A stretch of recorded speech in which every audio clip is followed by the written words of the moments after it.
Tenga listo el tinto, que ya vienen los huevos revueltos y salidos de la cocina del Congreso, que reabrió sus puertas para un semestre decisivo en las apuestas del gobierno. Desde la redacción de La Silla Vacía y con público en vivo, buenas. Es lunes 19 de febrero. ¿Sabían que volvió el Congreso? Volvió en forma de sesiones ordinarias el pasado viernes. Se abre así un segundo tiempo del segundo año de este Congreso. Usualmente este segundo año manda el Congreso, los congresistas, pero este gobierno ya mostró margen de maniobra. Este semestre se viene la recta final, por ejemplo, de la reforma a la salud, y la laboral y la pensional siguen todavía en el primer round. La pelea final va a ser en el Senado y el gobierno ya evitó un desgaste político con la renunciada ministra del Deporte, a la que le iban a hacer una moción de censura que seguro iba a ser aprobada. Hablemos de los personajes, de los proyectos y de las claves que tenemos en cuenta desde hoy para este movido semestre. Gerson Ortiz es los ojos y los oídos de La Silla en el Congreso. ¿Cómo vamos? Hola, Tatiana, ¿qué tal todo? Todo muy bien. ¿Por qué arrancamos el 16 de febrero y no en un mes, como usualmente ocurría? Básicamente ese fue el tributo que entregaron los congresistas para que no les bajaran el sueldo. Dijeron que era bueno trabajar un mes más, arrancar desde el 16 de febrero y no desde el 16 de marzo como siempre se hizo. Pues con eso le bajaron un poco la espuma a ese debate de que tenían que bajarles el sueldo, ¿no? Porque en la calle está dura. Entonces de ese tema no se volvió a hablar. Sí, claro. Ahora, el gobierno entra sin entregar una cabeza, que era la de la renunciada ministra Astrid Rodríguez de Deporte, que iba a enfrentar una moción de censura que iba a ser aprobada, o al menos tenía altas probabilidades. Con ese capital político que se ahorró el gobierno, ¿cómo ves que se preparó la Casa de Nariño, el Ministerio del Interior, para los meses que vienen? Pues con el gobierno Petro se mantiene la vieja confiable de sacar a los ministros antes de que el Congreso los saque, ¿no? Pasó Sí. con Duque, con Botero Sí. y Abudinen, años antes con Néstor Humberto Martínez en el gobierno Pastrana y así. Y en estos 3 meses, pues la constante ha sido la incertidumbre. Digamos que al final del año el gobierno mostró un escenario arjonesco, ¿no? De sí camuflajeados por parte del Congreso, que le mantenían las reformas vivas. Pero digamos que las salidas en falso del tema del presupuesto, de lo del fiscal en la Corte, de otras más, pues ha agitado las cosas en el Congreso. De todas maneras hay que tener en cuenta que la chequera del poder siguen del lado de Casa de Nariño y esa va a ser como la variable de aquí a lo que se viene en el remate de las reformas. Además, porque ya renunciaron varios viceministros y pues por ahí se están abriendo algunos huecos burocráticos. Como el del Interior, que renunció el viernes pasado. Tenemos 3 reformas que van a ser los ejes de análisis muy seguramente de aquí en adelante. Vayámonos con la más viable. ¿Cuál ves que tiene más futuro de salir? La pensional, hay un convencimiento en el Congreso, digamos que la opinión pública y que hay que garantizarle pues si no una pensión, al menos un mínimo vital a los abuelos del país. Por lo pronto, digamos que en ese ambiente que hay en el Congreso de sacar la pensional, la ponencia que más ha agarrado fuerza es la de Norma Hurtado del partido de la U, Sí. gran amiga de la gobernadora del Valle, Dilian Francisca Toro. Si el gobierno logra conceder un poco, negociar esa ponencia que tiene Norma Hurtado y que acompaña a los demás partidos, es muy probable que la pensional salga de la plenaria del segundo debate en el Senado.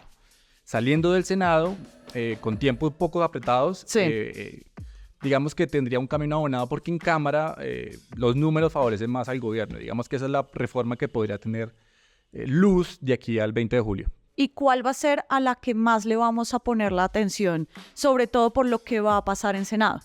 Salud. Obvio. Salud es la más mediática y es la que más ha avanzado. Salud está en segundo debate, pasó al tercero. Sí. El escenario ahora va a ser la Comisión Séptima del Senado. Ahí es donde está el tercer debate.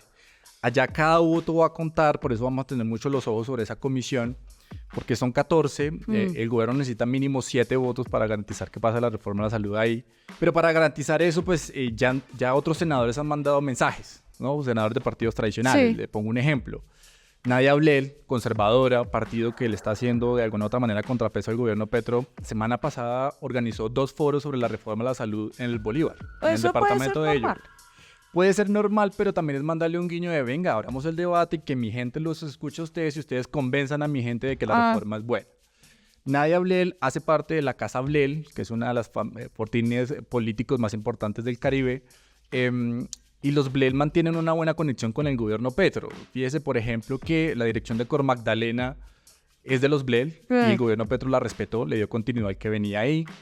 el gobernador de Bolívar, que es Yamelito Arana, hace parte de la Casa Blel. Y Sí. Yamelito Arana hace parte de los gobernadores a los que Petro considera aliados del gobierno. Ya le han abierto las puertas. Sí. Cada ministerio viene cada 8 días y le abren las puertas al ministerio. ¿Qué necesita, doctora Arana? Entonces, bajo ese escenario, lo de la séptima pinta bien para el gobierno en el tema de la salud. El lío es cuando eso pase a plenaria, que ahí es donde tiene más resistencia a la reforma de la salud. Sí que ahí vamos a estar mucho más atentos, pero cada voto cuenta. Entonces, viabilidad de pensional funciona, la más visible va a ser salud. ¿Qué tanto tenemos que estar pendientes de la laboral? Yo creo que muy poco, porque es la que menos tiempo y ambiente tiene.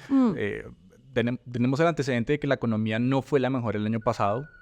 Los empresarios han dicho que la situación no está para sumarle cargas prestacionales, que por el contrario hay que bajarle un poco a eso, y el gobierno lo ha entendido. De hecho, fíjese que el ministro de Hacienda ya dijo que había que hacer una mini reforma tributaria para quitarle carga tributaria a las empresas y pasársela a las personas naturales. Cof, cof. Entonces, en ese sentido, creo que la reforma laboral no va a tener mucho avance, al menos en este periodo, además porque por tiempos no le da, le queda solo este semestre y está muy colgada. Claro, hay un detalle de política menuda que vamos a estar muy atentos, y es que no nos vamos a salvar de elecciones este año, porque va a haber elecciones dentro de partidos clave, que son la U, liberal y conservador, y como el gobierno está en esta idea de cada voto cuenta, tener una cabeza aliada puede ser clave. Sí, Colombia no perdona años sin elecciones. Eso sí, pensamos que nos íbamos a salvar, pero no. Tenemos las de los partidos y arranquemos por la más mediática y la más compleja, que es la del Partido Liberal. César Gaviria le viene haciendo conejo a la Convención Nacional del Partido desde hace un año. Sí. Hay dos ideas. Una, que César Gaviria se reelija. De hecho, ya empezó a llamar a los congresistas a principio de año. ¿Qué hubo? ¿Cómo amanecieron? ¿Qué necesitan? ¿Qué podemos colaborar? La otra idea es, y es la que le gusta al gobierno, y es que el Partido Liberal se monte una dirección colegiada. Es decir, que sean los congresistas los que definan la línea que tienen peso. Los otros partidos, por ejemplo, el partido de la U, que viene de capa caída un poco y demás, pues va a tener elecciones también internas. Es posible que un ex registrador como Alexander Vega sea el que cuente los votos de la convención, porque se postuló para ser presidente del partido de la U. Un cargo más. Un cargo más, un cargo no menos. Clara Luz Roldán, también amiga de Elian Francisca Toro, que mantiene ese poder nacional. De toda la vida. Y posiblemente José David Name. Y la más chiquitica, digamos, que no va a ser tan compleja, la del Partido Conservador, porque se tiene que renovar el directorio nacional, Sí. que es como la cúpula que le habla al presidente del partido, que es Efraín Cepeda. Seguramente. Ahora, vamos con el escándalo ya para finalizar el episodio, y es que durante el receso a 5 congresistas opositores les cayó la ley con el proceso llamado Marionetas 2. El amañe de contratos en el gobierno Duque, supuestamente, al parecer, presuntamente a favor de estos políticos, que son del uribismo y de Cambio Radical. ¿Qué impacto lees que pueda tener este proceso judicial con los congresistas y sobre todo esas negociaciones gobierno, coalición, oposición? Pues lo primero es que bajó del pedestal anticorrupción al uribismo, ¿no? El hecho de que hayan metido a la cárcel a Ciro Ramírez, que condecoró a Pierre García del DPS por transparencia y buen manejo de recursos, grandes amigos del presidente Iván Duque, eso le quita un margen, le quita fuerza al Centro Democrático para hablar en las plenarias y decir, ustedes son corruptos cuando pues también tienen cosas adentro. También importa porque los otros congresistas que están cuestionados o salpicados en ese escándalo son de oposición a Petro, ¿no? Carlos Fernando Motoa, Cambio Radical, Juan Carlos Felipe Abraham Lemus de la U, Carlos Abraham Jiménez, Sami Meré, que ha rondado entre sí y no, y Miguel Barreto del Tolima, que también es conservador y que también le ha hecho oposición al gobierno Petro.